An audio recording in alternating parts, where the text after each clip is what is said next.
ขอ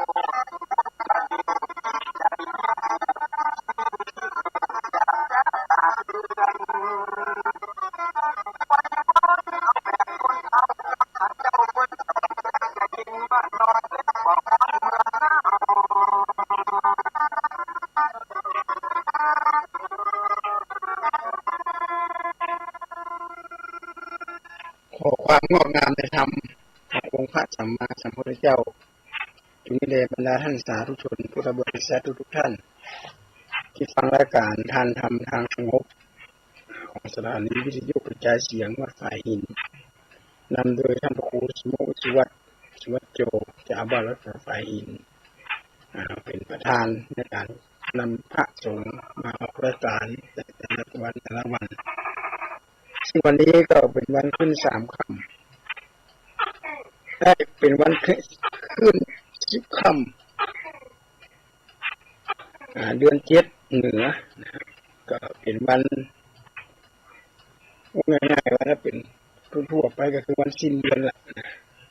มีนาก็จะจากไปละวันพรุ่งนี้ก็จะเริ่มต้นวันใหม่ก็คือเมษาเดือนเมษายนนี้ก็จะได้กินได้ทานกันที่สำคัญก็คือเดือนเมษายนนี้ก็จะมีงานสงกรานต์วันมหาสงกรานต์ปีนี้ทางการเป็นเริ่มตั้งแต่มันที่7ที่8ที่9มันที่7 วันกันเป็นยุคได้พักผ่อนกันได้มาทำบุญสุนทานเข้าวัดเข้าวากันญาติโยมสาธุชนทุกท่านช่วงระยะนี้ข่าวในหน้าหนังสือพิมพ์ข่าวในเน็ตข่าวในเฟซต่างๆเนี่ยคงจะมีมาป้นเกี่ยวกับมลภาวะเวลาหายใจเข้าไปเนี่ยหายใจฝืดจากว่าเขามีอากาศมันหนาแน่นภาวะค่า PM มันจะมีทุกๆปีก็จะมีช่วงระยะหน้าร้อนหน้าเดือนนี้แต่เดือนปลายกุมภามกรามีนาก็เมษาเนี่ยก็จะเบาๆลงไปละเพราะฉะนั้นก็ขอให้เป็นหูเป็นตาช่วยกันสักเดือนคนไหนที่มีพฤติกรรมที่มาใครเหมาะสมเขาปลาห้องขายของปิ้งของย่างเผาจนคนกลุ่มนั่นก็ห้ามปรามกันไว้เพราะว่าคนมันเนี่ยมันจะวนเวียนไปตามอากาศแล้วมันก็จะเข้าไปสู่ในร่างกายของมนุษย์เราพอเข้าไปสู่ในร่างกายเนี่ยที่ล้วนเต็มนั่นก็คือปอดนี่มีที่เนี่ยที่กรองอากาศเสียก็ไปพวกปอดทับเต็มเลยก็รู้แล้วจะเป็นสารพิษที่ลอยมาจากอากาศทางนักวิทยาศาสตร์เป็นรับเปิดปิดไฟแล้วเปิดไฟฉายส่องอย่างเดียวเอาไฟฉายที่มีความมีความสว่างนักเขาจะได้หันควันไฟควันพิษมันลอยจากอากาศเนี่ยก็คือเป็นเหตุที่ทำให้เรามีอาการต่างๆนานาเจ็บเป็นยินอุ่นปวดไข้ปวดเมื่อยกันเมาหัวจะมีโรคแปลกๆร่างกายของคนเราเนี่ยมันมีอย่างแปลกปลอมเข้าไปนัก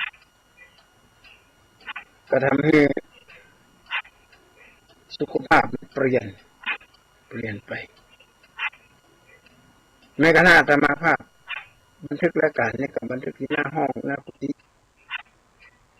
ไม่ได้บันทึกในห้องก็เสพหูดังเสพตาหายใจฝืดต้องใจ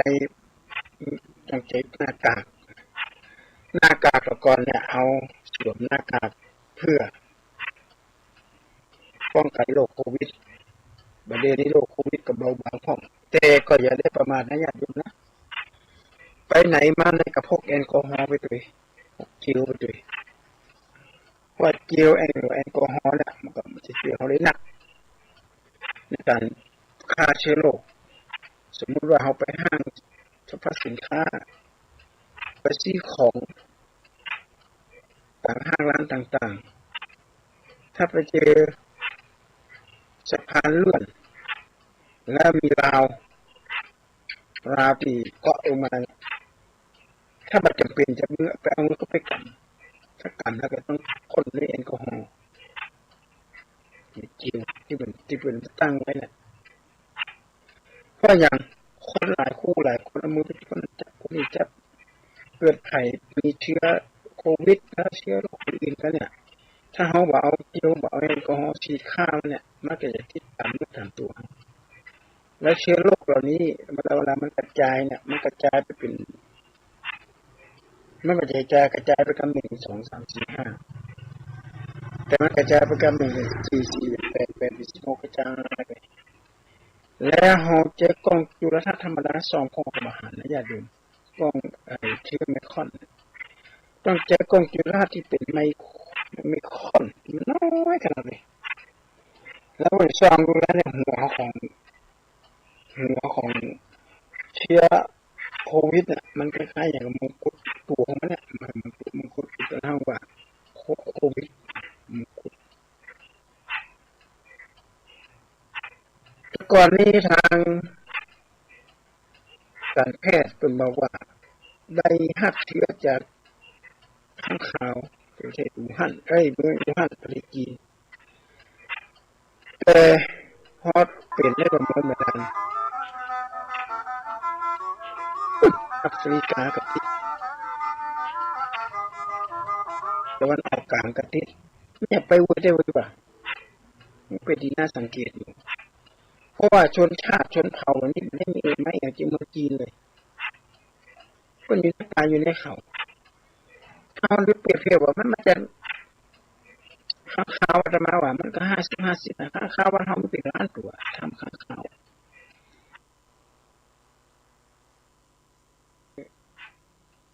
เขามีอาการอย่างต่างๆกันนะเจ็บเป็นเย็นอุ่นปวดไข้ปวดเมื่อยกันเมาหัวกันแล้วมีโรคแปลกๆคือร่างกายของคนเฮาเนี่ยมันมีอย่างแปลกปลอมเข้าไปนักก็ทำให้สุขภาพมันเปลี่ยนไปแม้กระทั่งอาตมาภาพบันทึกรายการนี่ก็บันทึกที่หน้าห้องหน้ากุฏิไม่ได้บันทึกในห้องก็เสพหูดังเสพตาหายใจฝืดต้องใจหน้ากากแต่ก่อนเนี่ยเอาสวมหน้ากากเพื่อป้องกันโรคโควิดประเดี๋ยวนี้โรคโควิดก็เบาบางพร้อมแต่ก็อย่าได้ประมาทนะญาติโยมนะไปไหนมาไหนก็พกแอลกอฮอล์ไปด้วยพกเจลไปด้วยเพราะเจลแอลกอฮอล์เนี่ยมันก็จะช่วยเขาได้หนักในการฆ่าเชื้อโรคสมมุติว่าเขาไปห้างสรรพสินค้าไปซื้อของตามห้างร้านต่างๆถ้าไปเจอสะพานเลื่อนแล้วมีราว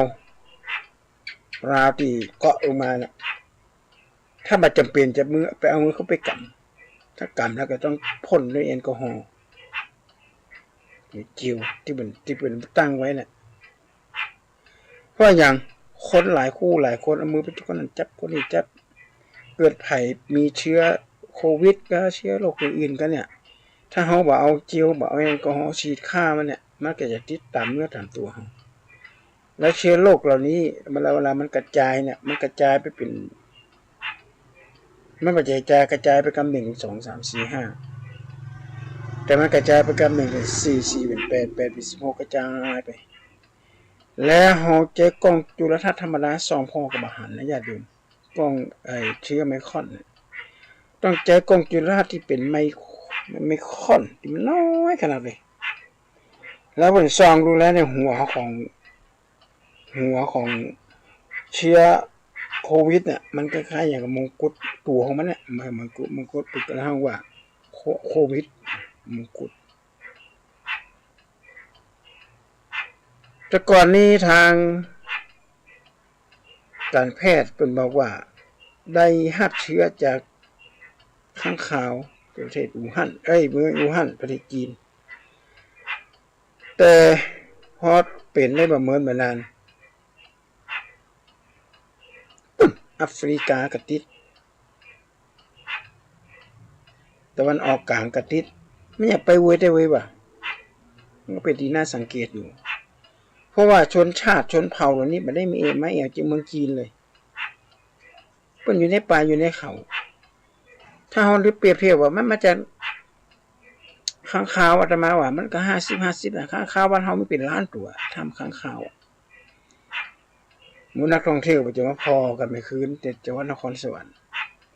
ค่ำๆนะข้างคาวเป็นล้านตัวออกจากถ้ำมาถ่ายรูปเป็นกลุ่มข้างคาวออกเป็นล้านตัวข้างคาวล้านตัวถ้าเป็นโควิดมันต้องติดต่อกันล่ะเพราะโควิดติดต่อทางลมหายใจจะได้ข้างคาวมาเคยหันข้างคาวเป็นเชื้อโรคตายยกฝูงนี่มันมีนะมันเคยมีปรากฏการณ์มีแต่ประเทศอะไรอย่างนี้อิตาลีกับเยอรมันในสักอย่างนก100 ตัวบินจากบรรยากาศตกลงมากลางถนนเต็มไปหมดเลย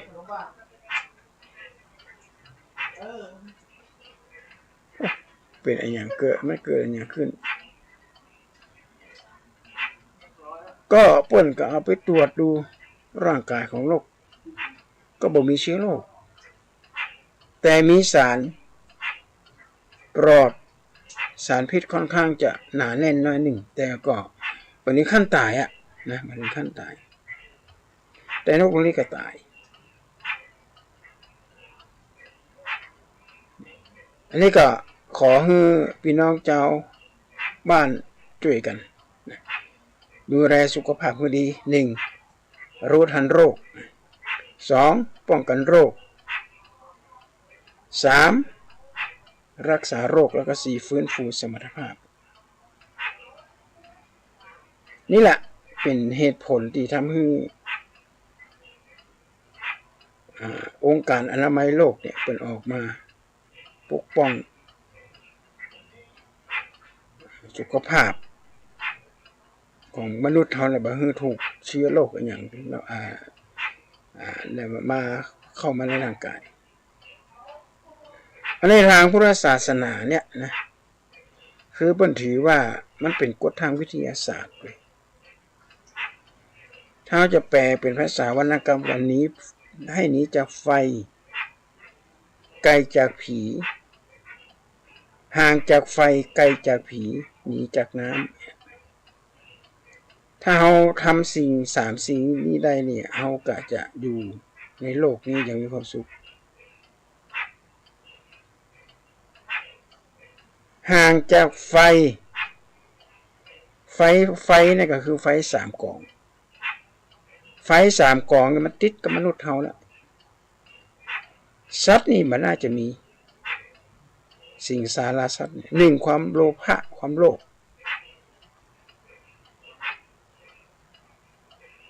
ละโลภะโมหะโทสะความหลง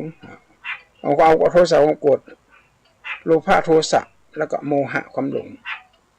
เขาว่าไฟนี้ไฟ3 กองที่พระเจ้าแสดงให้กษัตริย์3 พี่น้องที่กรุงพาราณสีแสดงอธิตปริยสูตรเนี่ยอธิตปริยสูตรทำให้กษัตริย์3 พี่น้องเนี่ยเกิดบรรลุตาหันธรรมอธิตปริยสูตรนี้เปิ้นจะอู้ถึงเรื่องไฟเพราะว่ากษัตริย์3 พี่น้องเนี่ยนะ ใจไฟเป็นบูชายันที่เป็นตัดไว้ใน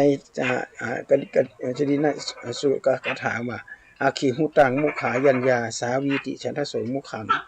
ราชะมุขังมนุสานังนาทีนังสาคโรมุขังนคัตตนังมุขังจันโทอาทิโจตปตังมุขังปุญญมากังคมานานังสังโฆวิยสตังมุขังเนี่ย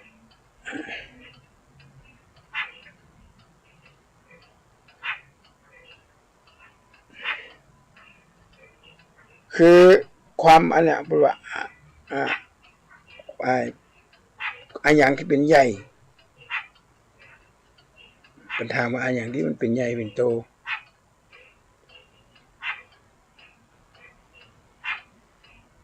ก็คือไฟอาคิหุตังมุขายัญญาไฟเนี่ยนะเป็นใหญ่กว่ายันผ้ายันทั้งหลายทั้งปวงชดีนเนี่ยเป็นถือว่าไฟนี่เป็นใหญ่แต่พระพุทธเจ้าบอกว่าไฟที่ใหญ่กว่านี้มันมีอยู่ที่อยู่ในตัวของมนุษย์เดี๋ยวนี้โลกของเฮาเนี่ยมันจะระเบิดเลยจากพลังปรมาณูที่ค้นพบทฤษฎีของไอน์สไตน์แต่ไอน์สไตน์ไม่ได้สร้างระเบิดปรมาณูนะแต่ทฤษฎีเพียงแต่ว่าสร้างทฤษฎีขึ้นมาเฉยๆ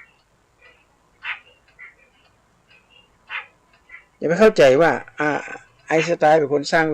ระเบิดปรมาณูไม่ใช่คนที่สร้างระเบิดปรมาณูเอาทฤษฎีของไอน์สไตน์มาใช้อันนี้แหละที่ทำให้โลกเขาเนี่ยมันจะระเบิดเพราะกัมมันตภาพรังสีเนี่ยที่ไอน์สไตน์ส่งค้นพบอันที่เป็นเจ้าส่งค้นพบสารยูเรเนียมสารชนิดนี้นี่โคตรอันตรายเมื่อหลายวันก่อนนี่มีข่าวว่าสารเนี่ยก็หายจากโรงงานไปเนี่ยสารกัมมันตภาพรังสีบางคนก็ไปสร้างความปั่นป่วนว่ามันมีอันตรายมันมีอนุภาคไปเป็นพันกว่ากิโลว่าไปเกิดกระทั่งนักวิทยาศาสตร์นักเคมีทั้งหลายก็ออกมาอู้ว่ามันไม่ใช่มันร้ายแรงถึงขนาดนั้นจนก็เอาเครื่องมือไปดูวัดหาสารเราเนี้ยมันกลับมาเจอมันหายไปไหนถ้าเจอเนี่ยมันหนีปนละฮะปกติถ้าตรวจเจอแล้วก็ต้องเก็บไว้อันนี้คือหนึ่งในล้านของสารที่เป็นเอามาทำระเบิดปรมาณูนะญาติโยมแต่ละประเทศใหญ่ๆเนี่ยเป็นจะสร้างไว้ถ้าลูกบอกว่าระเบิดปรมาณูสามารถจะระเบิดโลกเขานี่10 แก่นเนี่ยมาเลี้ยงกันเนี่ยระเบิดปรมาณูก็สามารถระเบิดในพริบตาเลยพระเจ้าทรงค้นพบนะทรงค้นพบครั้งแรกเลยที่ในทารุคันธสูตรถ้าไปอ่านดูไอน์สไตน์ก็คงจะไปอ่านในทารุคันธสูตรเพราะไอน์สไตน์นี่เคารพนับถือพระพุทธศาสนาไอน์สไตน์บอกว่าพระพุทธศาสนาเป็นคอสเมติกคือมันหู้จะเปรียบเทียบได้อย่างนั้นคือมันไม่ใช่เป็นศาสนาไม่ใช่ลิลิเกียนคือศาสนาลิลิเกียนเนี่ยนะญาติโยมมันเป็นศาสนาที่อ้อนวอนต่อพระเทพเจ้าอันยังก็เอาพระเจ้ามาอ้างอย่างเดียวนี่เขาไม่ได้บัญญัติกันนะแต่ว่าเป็นความเชื่อของเพิ่นแต่ในศาสนาพุทธเขาเนี่ยก็ไม่ได้อ้อนวอนเขายึดกรรมนิยมเอากรรมเป็นหลักกรรมก็คือการกระทำ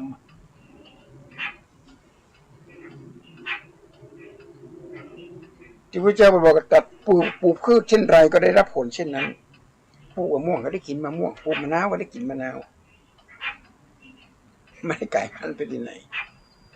นอกเหนือมะนาวส้มกะมะนาวมันส้มกะมะม่วงมันส้มกะมันหวานกะอะไรนี่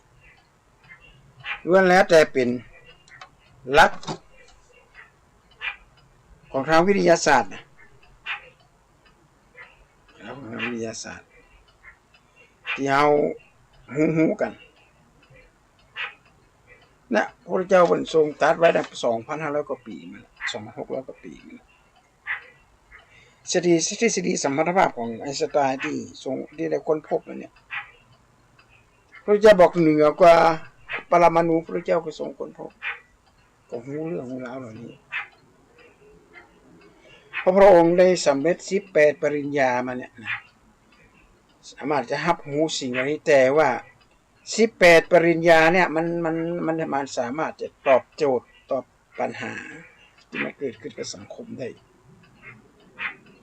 จะคิดถึงว่านี่ห่างจากไฟก็คือราคะโทสะราคะคือความกำหนัดโลภะไม่ใช่ราคะโลภะคือความโลภภะถึงมื้อถึงวันเนี่ยเขาทุกข์เป็นยากก็เพราะโลภะความโกรธความโลภเขาลืมนึกถึงความตายที่มันจะมาถึงญาติโยมบ่ฮู้จะโลภไปเนี่ยอย่างมหาเศรษฐีคนหนึ่งที่ประเทศไต้หวันมีเงินทองประมาณสัก100,000 กว่าล้านนะญาติโยมบ่ฮู้จะรวยขนาดไหนแล้วเอาเงินจำนวน100,000 กว่าล้านเนี่ยถ้าเป็นแบงค์ปันแบงค์100บ้านเฮาเนี่ยเท่ากับตึกเต็มห้องไอ้เลยนะเต็มห้องเลยสตางค์มาเลี้ยงกันแล้วเอาคนเจ้าของเงินไว้ในการเอาไฟเผาไหม้หมดเป็นจุนไปเลยเงินหนักขนาดนักแล้วเขาก็บอกว่าชีวิตนี้ความสุขที่แท้จริงมันจะข้อมือเดียวได้น่ะคือฮู้จักกับคำว่าพอเพียงฮู้จักความสุขที่เขาจะหามาตลอดชีวิตที่เศรษฐีคนนี้หามาเนี่ยใจทุกวิถีทางโลภโทสะโมหะแกอยู่ใกล้ไฟจนกระทั่งบัดอายุยังไม่ถึง60อายุไม่ถึง70เลยขอส่วนเงินส่งเงินงามมาไม่ได้กันแล้วก็ถึงแล้วก็ทำพินัยกรรมแจกมอบให้กับการผู้ส่วนหมดเลยแบบเอาเงินให้เพราะเขาบอกว่ามีลูกมีหลานผมมีเวลาที่จะไปทำอย่างอื่นเนี่ยเอาเงินอย่างเดียวโลภะนี่คือไฟที่ร้อนแรงมากนักการเมืองท่านหนึ่งขับรถไปเอารถไปแฉลบตกถนนน่ะในสวนแล้วอ่อนก็บอกโอ้ท่านรถคันนี้น่ะมันตีโค้งได้ดีมากราคาตั้ง10 กว่าล้านน่ะทำไมท่านไม่หักพวงมาลัยก็ดีมันสวยเว้ยที่ของใครโอ้กะที่ของท่านน่ะอันกะวะเจอเบิงมัวแต่พองามความงามของตีพกไปเกือบบดีอ่ะนะแล้วอ่อนก็ช่วยอุ้มมาแล้วเป็นที่ของเปิ้นบ้านป่าชีวิตก็นอนติดเตียงญาติโยมจ่ายสตางค์พยาบาลนี่มาเฝ้า6 โมงเช้าถึง6 โมงแมลงปัน5 6 โมงแมลงถึง6 โมงไม่เจอกับปัญหาวันละ3-4 ชั่วโมงนี่ 3,000 ต้องพลิกตัวทุกๆ1 ชั่วโมงป่วยติดดินเนี่ยชีวิตนี้ก็ดึกๆกันนะดึกๆกันเปิ่นกันยังได้จมเลยนี่นะบอกว่าเสียใจมากเลยในขณะที่ยังมีร่างกายแข็งแรงร่างกายสมบูรณ์แต่บ่ได้ไปช่วยเหลือสังคมมากนักมัวแต่ก้มหาเงินผู้สุดท้ายก็เจ็บไข้ได้ป่วยลงมากระติดเตียงไป10 กว่าปีกว่าจะตายเพราะฉะนั้นโลภะนี่เป็นไฟที่เล่าร้อนมากความโลภก็คือตัณหาเองที่พระเจ้าตรัสว่าแม่น้ำเสมอด้วยตัณหาแม่น้ำแม่น้ำมหาสมุทรนี่มันเท่ากับความโลภของมนุษย์ความตัณหาของมนุษย์มันไม่มีที่สิ้นสุดเลยขนาดว่านั่งรถวิวแชร์ไปทวงหนี้ก็มีญาติโยมไปทวงหนี้นอกระบบดูลูกหนี้โอ้โหเท่าแก่ไม่ได้อะให้มาเสียหน้าอย่าให้มาเสียเวลาอีกนะขนาดนั่งรถวิวแชร์นะนอนก็นอนตึกจันลุ่มตึกจันบนขึ้นมาได้ละก็ยังมาสำนึกเลยเพราะเขาจะสั่งสอนไผ่จะอบรมอย่างไผ่เขาจะได้รู้เรื่องพระพุทธศาสนามันเขาวัดเขาว่ามันฟังเทศน์ฟังธรรม ก็ว่าสมถะเนี่ยสมถะไม่ใช่ว่ามาอยู่แบบปอนหรือว่าเขาห้อยอย่างไอ้สันโดษอยู่แบบปอนอยู่แบบคนตุกอย่ามาแต่งเนื้อแต่งตัวบัดแต่งหน้าทาเล็บนี่มันใช่เนี่ยดูเขามาสมถะเรียกความว่ามีสันโดษเนี่ยคือหมายความว่าพอใจสิ่งที่มีอยู่แต่งเนื้อแต่งตัวก็แต่งให้มันเหมาะสมกับกาลเทศะกินก็ให้กินทุกต้องตามหลักกาลเทศะมันน้ำเกละ2 บาทไปขอซื้อเป็นกำโคบอีนะมันได้นะอันนี้มันเกี่ยวอันนี้มันจะสันโดษมันจะสมถะละอันนี้มันเป็นความซื่อบื้อละไอ้นะซึ่งตึงละมีหลายคนไปขอซื้อมะนาวเป็นกำโคบเจ้าของมะนาวดาวกล้วยหวีละ5 บาทเอากล้วยหวีละ10 บาทต่อหวีละ5 บาทกินเปลือกกล้วยดีไหมอันนี้มันจะสันโดษนี่มันจะสมถะละสมถะนี่หมายความว่าคือมันก็ว่าแต่งตัวก็แต่งตัวเป็นทหารก็ต้องแต่งตามยศเสื้อผ้าอาภรณ์เป็นผ้าสงฆ์ก็แต่งตัวแต่งเนื้อแต่งตัวให้พอเหมาะพอควรเป็นเจ้าบ้านเจ้าจองก็แต่งเนื้อแต่งตัวให้มันดูภูมิฐานดูมันเหมาะสมกับกาลเทศะเปิ้นฮ้องว่าสมถะน่ะเนี่ยแล้วไปตีความผิดนะสันโดษไม่ใช่มีพระสงฆ์รูปหนึ่งที่วัดป่าหลวงป่าพงหลวงพ่อชาเพิ่นก็เดินผ่านมาว่าทำไมพระพุทธเจ้าไม่ทางหญ้าทางอะไรที่มันออกลูกหลังกันเราผมสันโดษกันเราโอ้นี่มันสันโดษควายไม่ใช่สันโดษสันโดษคือฮู้จักสิ่งที่มีอยู่แล้วก็พอใจในสิ่งที่มีอยู่ตัวนั้นหรือพอใจในสิ่งที่ฮับเอาไว้มันจะไปเงี่ยมหัวคนอื่นขึ้นเป็นใหญ่เป็นโตนี่มันได้มันคืดบ้านคืดเมืองมีนิทานอยู่เรื่องหนึ่งนะมีนิทานอยู่เรื่องหนึ่งเรื่องหมูกับหมาญาติโยมนะคงจะเข้าใจคงจะได้ยินมันจะได้หมาถึงไปอยู่บนบ้านได้ครั้งหนึ่งมีสุนัขมีหมูช่วยเอาปากปุ่นไถนาให้กับเจ้าของเจ้าของก็พอใจขนาดนักเลยหันหมูมาคุณปึดไปปึดมาโอ้โหควนดินควนอย่างเจ๊ปากนะพอหมูทำงานนักหมูก็ไปนอนอยู่ไปตื้นปืนต้นไม้หมามาถึงกันย่ำห้อยที่หมูมันทำมาคุดมากลัวมากุยมาอย่างเนี้ยนี่ของให้หมาเจ้าของอาหารปกอาหารหมาเดี๋ยวไปที่มากันหล่นมาเลียเจ้าของดีอกดีใจขนาดนักเลยจริงอนุญาตให้หมาขึ้นไปอยู่บนบ้านเลียแข้งเลียขาได้หมูเอาไปอยู่พื้นบ้านพื้นบ้านของหมูบอกมีผลงานน้อยผลงานบางหมาก็เลยอยู่บนบ้านเพราะฉะนั้นถ้าไผ่ด่ากันเป็นหมาเนี่ยโคนน่าจะโคตรมากถ้าให้สุนัขขะสุแปลว่าดีนักขะแปลว่าเล็บคุณมีเล็บงามเนี่ยคุณหน้าตาเหมือนสุนัขเองได้นะก็ได้สื่อขนาดหน้าหมาถ้าบอกว่าหมูนี่บอกโคตรเพราะนั้นหมูก็เลยเป็นสัตว์ที่มันโป่งญาติโยมกินนักเนอกินนักน้ำหนักจะได้ขึ้นจะได้ขายก็กินหมูมันถึงปฏิเสธมันผูกเขาก็มันผูกกินนักเนี่ยมันผูกมันหื้อมันจะมาซีแล้วนะมันจะมาหมูมันจะอึดตลอดเพราะหมูมันโปร่งละนะทำความดีไปจัดหนักเผลอรับไปกำเดิมได้หมาขึ้นย่ำหมูขึ้นเป็นใหญ่เป็นโตเลยเพราะฉะนั้นนี่ใส่หมาคนเป็นนากั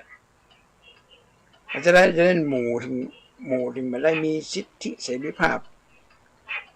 ไม่ได้อยู่กับเจ้าของไม่ได้อยู่ใกล้ๆเจ้าของเอาหมาไปอยู่หมามาเลียเก่งเลียเจ้านายมาเลียเก่งอันนี้คือเป็นนิทานเพราะฉะนั้นโลภะเนี่ยนะความโลภเนี่ยความโลภนี่มันมาเข้าภัยเอาภัยเขาก็ต้องระมัดระวังให้ดีนะความโลภมันมาเข้ามาครอบงำเยาวชนครอบงำวัยรุ่นว่าครอบงำเจ้าบ้านเจ้าจองหมู่ข้าราชการยังต่างๆนานาเหล่านี้ทั้งได้เงินเดือนกับปอนะเงินเดือน4-5 หมื่น 6 หมื่นก็มี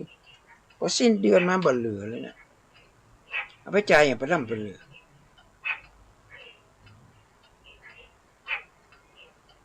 อันนี้แหละคือคำถามที่เขาจะต้องตอบโจทย์มันก็ตัวเก่านะเงินเดือนตั้งหลายหมื่นเนี่ยพอ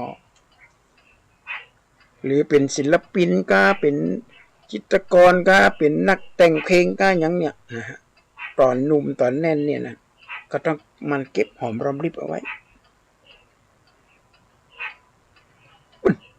นี่จะไปตู้กับตอนเท่าญาติโยมอันนี้จากอาจารย์ของอาตมาภาพเองก็คือพระโคมเลยกระลำพัดเป็นเล่าให้ฟังว่าอย่าประมาทในการดำเนินชีวิตท่านมีลูกสอนลูกมีหลานสอนหลานช่วยบอกช่วยปลอบผมแล้วก่อนตอนที่ผมเป็นหนุ่ม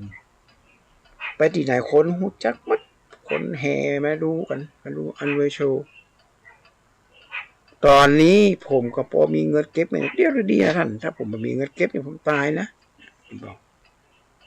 แล้วอ่อนก็ไปทำงานทำการเขาก็ดูแลครอบครัวของเขาจะมานั่งพ่อแม่บ้านขำก็คงจะเป็นไปไม่ได้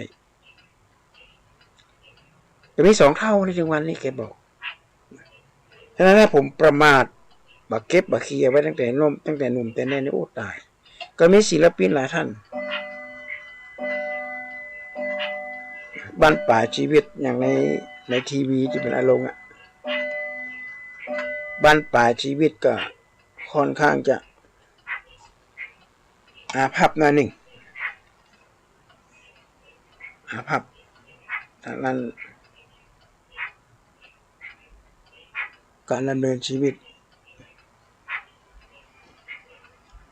เพราะโลภะเนี่ยจะเป็นโลภนักขจินเป็นโลภนักลำไปถ้าได้มาด้วยความบริสุทธิ์ใจ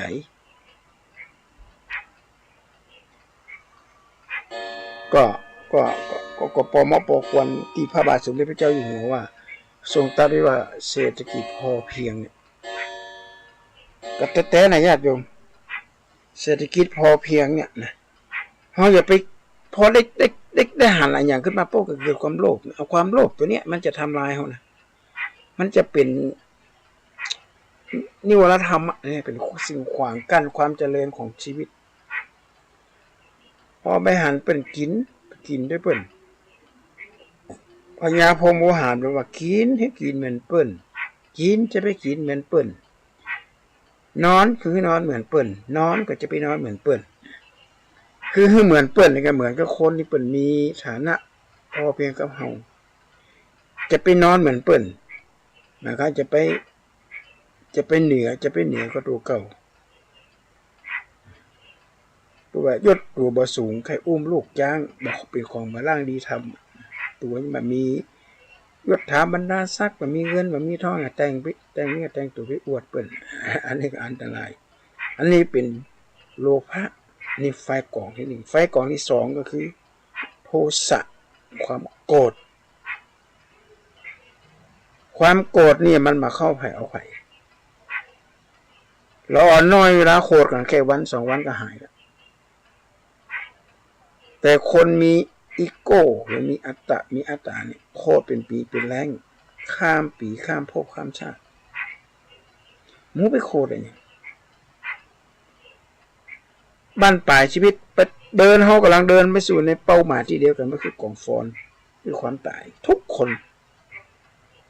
ถ้านึกถึงสิ่งเหล่านี้นี่ความโกรธมันก็จะมาเกิดขึ้นโกรธไปเพื่ออย่าง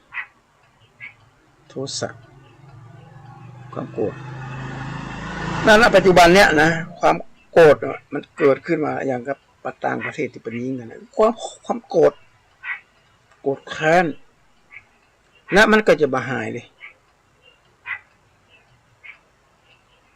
วิจารณ์ว่าความไม่เบียดเบียนกันเป็นสุขในโลกและจะบาหายไปจากบาดแผลในหัวใจนี่เนี่ยนะโลภะโทสะโมหะไฟกองที่3คือความหลง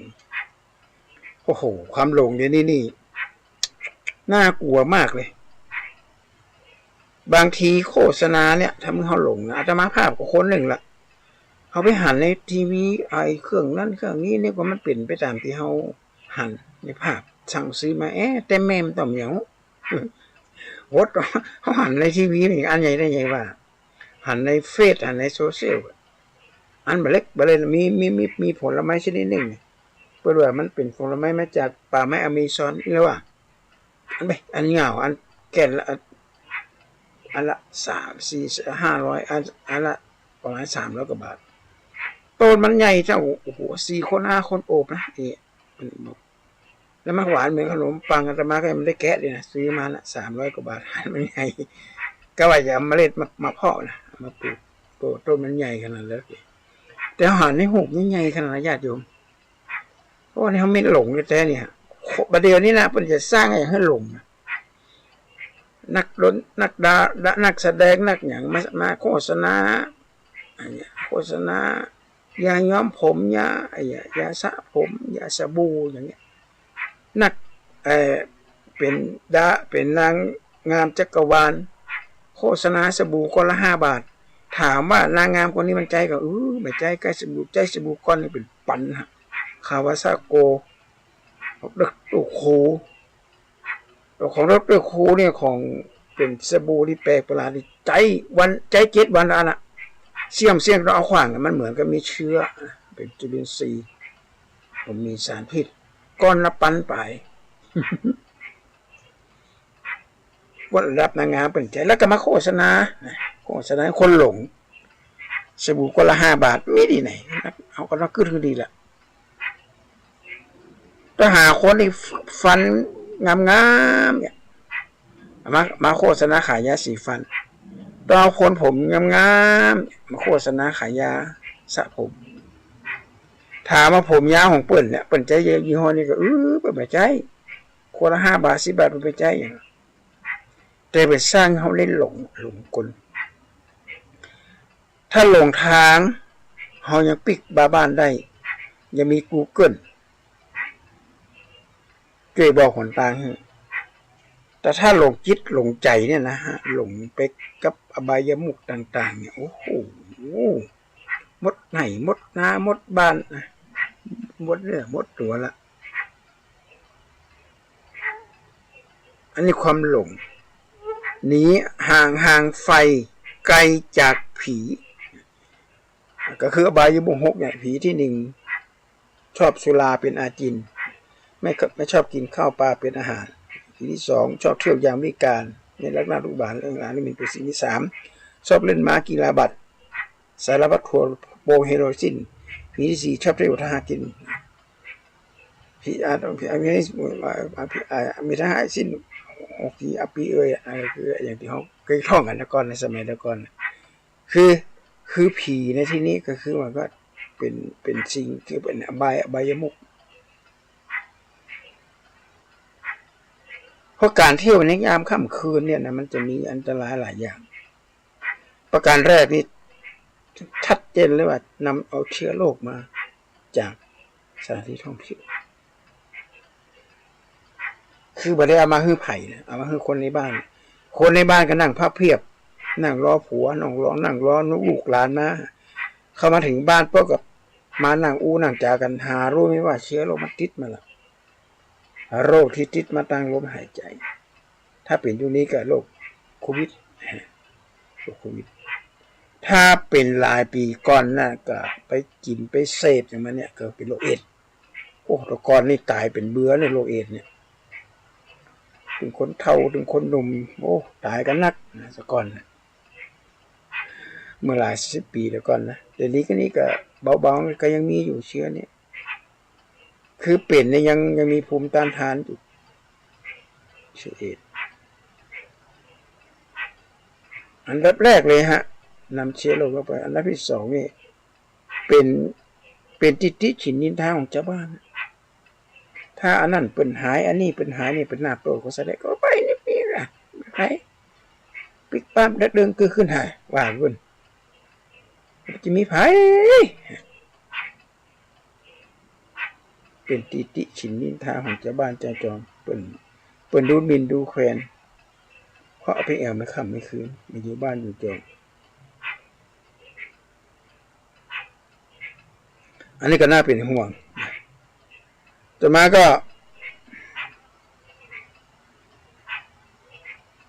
เป็นที่ระแวงสงสัยของคนทั่วไปอ่ะ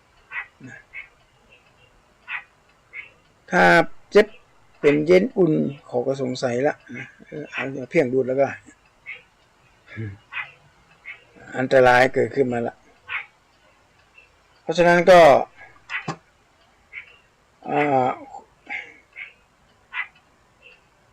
ขอ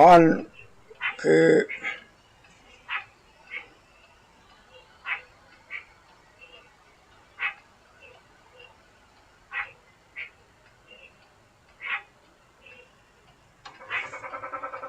ห่างไกลผีก็คือว่าห่างจากอบายมุขห่างจากอบายมุขทั้งหลายทั้งปวงถ้าบะห่างไกลเนี่ยที่เป็นงานสงกรานต์ที่จะเกิดขึ้นเนี่ยราศีอยู่ที่หน้าตอนเช้าราศีตอนเช้าตอนบ่ายนะราศีอยู่ที่หน้าอกตอนเย็นราศีอยู่ที่เท้าที่พญานกอินทรีอู้กันกับสองผัวเมีย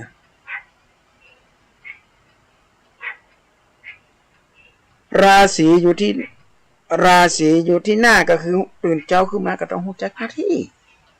เป็นแม่แย่ไม่ยิงมันนั่งแตกหน้าทาริตายในลูกญาติโยมอีนายแว่นห้องนี่นะเอาละความงามบนเรือนร่างเนี่ยนะแม่แย่ไม่ยิงเนี่ยเปิ่นมีไว้ตอนที่ชอบอาบคู่หาคู่ชีวิตมันเป็นงามเหมือนดอกไม้อะนะกำลังเบ่งบานหนุ่มสาวคราวสวยถึงจะจัดว่าเป็นทรัพย์ก็เป็นแต่สำหรับหาคู่เอาไว้เชยชมหาคู่เอาไว้เคียงข้างพอความสวยหมดสิ้นเสน่ห์ก็ส่างหากไม่รีบสร้างคุณงามความดีจะต้องระโถยมีความสวยเริ่มโทรมคนที่เคยนิยมเขาก็เหมือนหน้าหนีจะหันหน้าเข้าพึ่งซึ่งคุณงามความดีหรือก็ไม่มีเพราะไม่เคยได้ทำมาจะหันหน้าไปหาใครก็ไม่เลี้ยวแลตกลงก็ต้องแก่อนาถาเพราะเหตุประมาทในพระศาสดาที่สุดฉลาดเขาก็มัดใส่ลง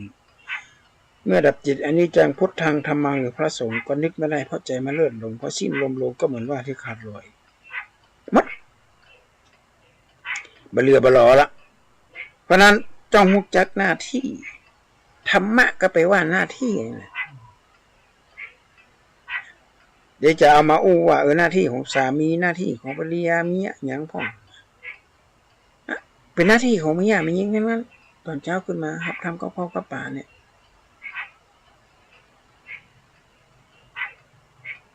ถ้าแม่บ้านมาทำแบบนี้แล้วอะไรจะเกิดขึ้นคนไหนท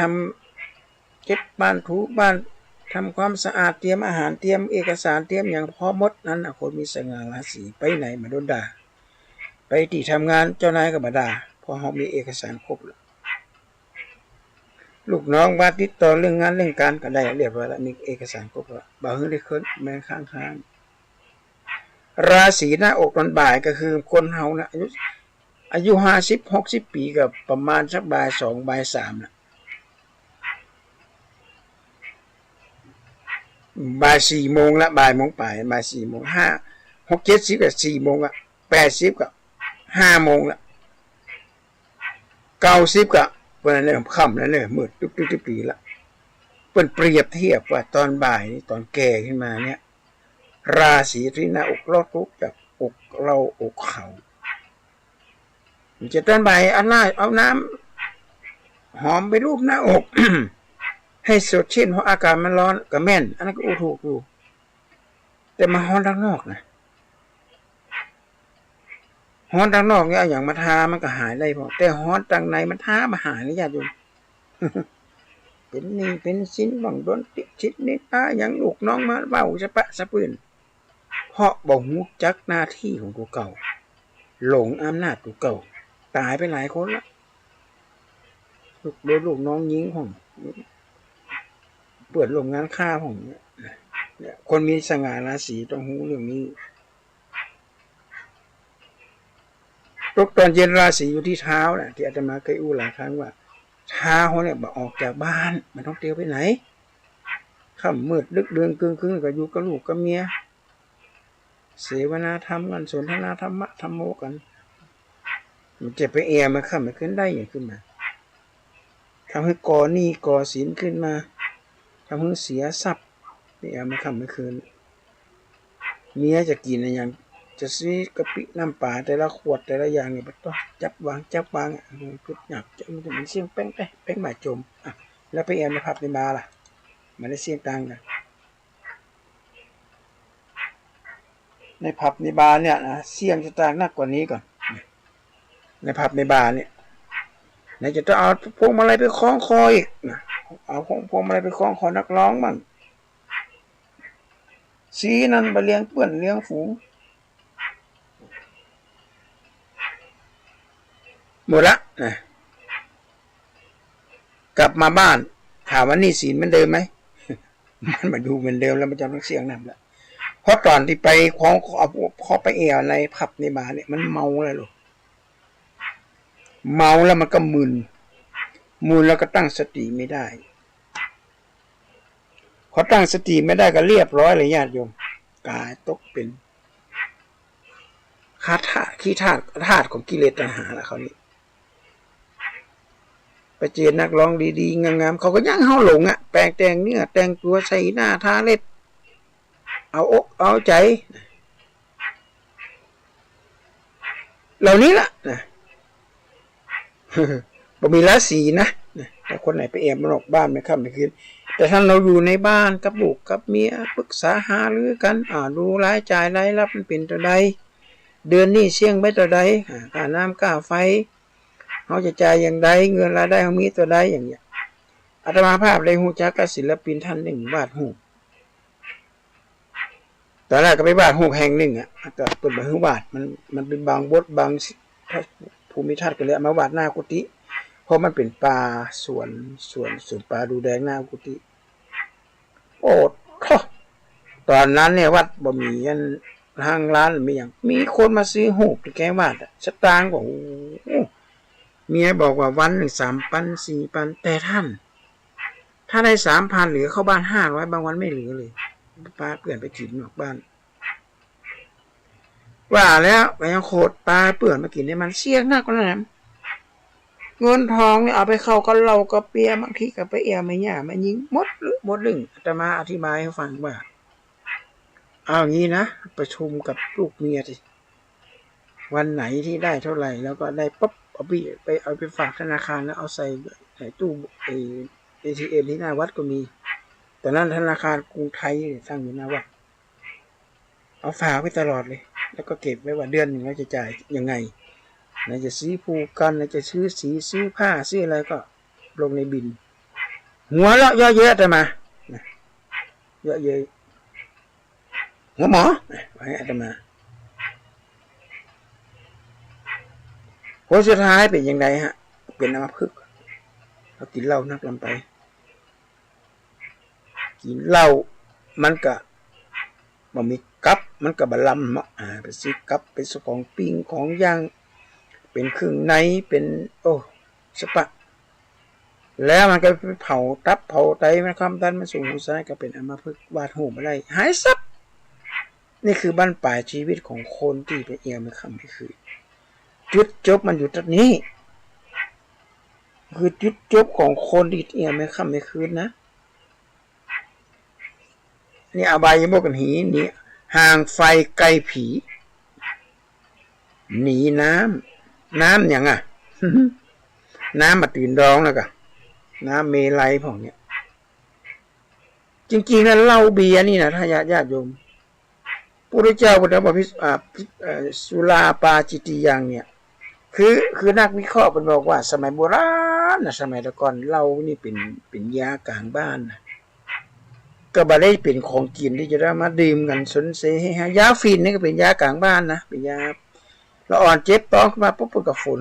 กินอาหารแล้วก็ดื่มน้ำดื่มอย่างก็ดูแลสุขภาพก็หายละก็เปิดบ่ให้กิน2 ครั้ง 3 ครั้งมันจะติดไปเอาฝนนะเอาฝนก็ไม่เห็นอาตมาก็เคยได้กินในห้องยาฟินเจ็บไข้ได้ป่วยนี่หายปิดทิ้งเลยหายแต่ยาฟินเนี่ยต่อมาคนมันก็เอามากินนะเอามาสูบเอามาเสพกลายเป็นยาฟินกลายเป็นยาฟินเลยเป็นของเสพติดของต้องห้าม กัญชาก็เหมือนนี้กันญาติโยมกัญชานี่เปิดเอาน้ำมันนะญาติโยมที่มันมีฤทธิ์ที่มันสามารถรักษาโรคได้อาตมาก็ไปอบรมมาแต่เปิดมาเพื่อมาสูบนะจริงๆนะกฎหมายน่าจะห้ามเพื่อเอามาสูบนะเอามาสูบเป็นควันและอันตรายมากเลยหลอนประสาทแต่ถ้าเป็นน้ำมันเนี่ยต้องอยู่ในการควบคุมและการปรึกษาจากแพทย์โดยตรงต้องบอกว่าตรงโดยตรงกันนะสุ่มสี่สุ่มห้าจะไปให้ซื้อมากินคนเดียวให้หมอตีมาที่ใบนะยอดตาก็ได้โว้หักเหมือนแก้วแก่นตาไปยอดตาคือตาบอดมาอยู่อะไรน่ะเป็นได้แบบไรเลยเอากัญชามาหยอดตาเนี่ยหยอดหูก็เลยหยอดตาอะไรวะมันแต่วะ ต้องไปหาแพทย์จักษุแพทย์หูก็ไปหาหมอหูถามหูเอายาวน้ำมันกัญชาหยอดได้ไหมหมอบอกอ๋ออย่าไปหยอดนะเดี๋ยวหูหนวกนะเดี๋ยวมันไปกัดแก้วหูขึ้นมาแล้วหูไม่ได้ยินขึ้นมาจะว่ายังไงเอาตายแล้วเป็นปลายลิ้นน้อยหนึ่งคนที่เป็นโรคไข้เจ็บเนี่ยไปน้อยเดียวจะต้องหัวไม่ขีดนะญาติโยมน้อยเดียวนะก่อนนอนไปเอาปลายน้อยเดียวนะอันนั้นเปิดเพื่อกินนักจะใส่เป็นจอนเข้าไปเพราะกับดินขวาดเลยเป็น หาเป็นเดียนเป็นดาวแล้วน่ะอันนี้ก็ไม่ได้ไปโจมตีเกี่ยวกับสมุนไพรนะแต่ว่าฟังว่าน้ำเหล้าน้ำเบียร์เนี่ยนะก็สมัยก่อนเนี่ยเปิ่นเอาไว้กินแก้อย่างแก้คลายเส้นเวลาเจ็บหลังเจ็บแนวอย่างเงี้ยนะกินแล้วมันจะทำให้เส้นเลือดมันตึงมันขยายมันก็เดินได้สะดวกกินเป็นยานะคนสมัยก่อนเนี่ยเปิ่นไม่ได้กินไม่ได้ลบหัวตีใครว่าพระเจ้าบนในตรัสว่าสุราปาจิตติยางเตวมาได้นะพระเจ้ากินมาได้นะเงียบซึกเลยหัวนี่กินเหล้ามาได้นะบอกว่าเหล้าบอกว่าเบียร์กินได้ใช่ยังห้ามกินของต้องห้ามห่างจากสิ่งเหล่านี้ห่างจากน้ำเมาประเดี๋ยวนี้มันหลายรูปแบบนะยาบ้ายามายาอียาเลิบยาอย่างกระมดสปะยาล้วนแล้วแต่เป็นอบายมุขเพราะฉะนั้นชีวิตที่จะดีงามคือห่างไฟไกลผีมีน้ำห่างไหมอย่าไปอยู่ใกล้ถ้าอยู่ใกล้แล้วมันจะอันตรายในวันนี้จะมาภาพก่อนแนะนำรายการทานสงบ